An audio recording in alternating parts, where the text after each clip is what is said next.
بسم اللہ الرحمن الرحیم۔ کیا نبی و امام و ائمہ علیہ السلام اللہ کی صفات کے مظاہر ہیں یا نہیں؟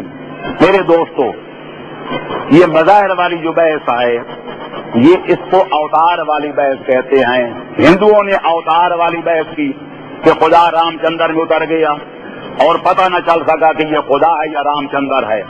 ہمارے صوفیوں نے کہا کہ جب آدمی ترقی کرتے کرتے، نمازیں پڑھتے پڑھتے، معرفت کے زینے طے کرتے کرتے اس منزل پہ پہنچتا ہے کہ جب بندہ خدا بن جاتا ہے تو خدا بندے میں گھس جاتا ہے، تو پھر بندہ کہتا ہے لیسا فی جبتی سوی اللہ، میرے جیب میں سوائے اللہ کے کچھ بھی نہیں ہے۔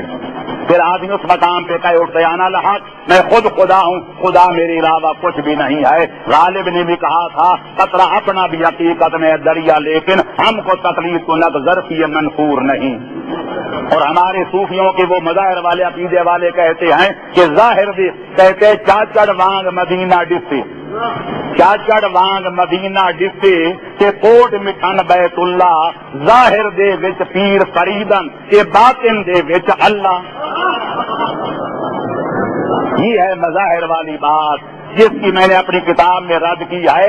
یہی وہ مظاہر والی بحث ہے جو لوگ کہتے ہیں کہ جب عارف خدا تک پہنچ جائے، ترقی کرتے کرتے واصل باللہ ہو جائے، اس مقام پہ آدمی پھر کہتے ہیں من تو شدم تو من شدی، میں تو بن جاؤں تو میں بن جا، من تن شدم تو جان شدی، میں بدن بن جاؤں تو روح بن جا، تو بدن بن جا میں روح بن جاؤں، تا کس نہ گوید بعد ازیں من دیگرم تو دیگری، تاکہ یہ کوئی نہ کہہ سکے تو اور ہے میں اور ہوں۔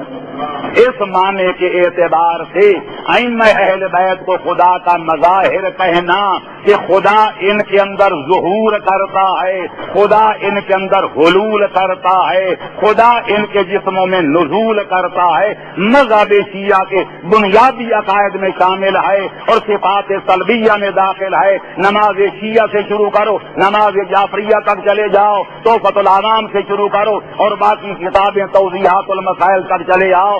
خدا کسی شے میں حلول نہیں کرتا، خدا کسی شے میں اترتا نہیں ہے۔ یہی مطلب ہے کہ خدا کی کوئی شے مظہر نہیں ہے کہ خدا اس کے اندر جلوہ گر نظر آئے۔ ہر شے مخلوق خدا ہے، مخلوق میں اعلیٰ بھی ہے اور ادنا بھی ہے، لیکن کسی شے میں خدا حلول نہیں کرتا، ظہور نہیں کرتا۔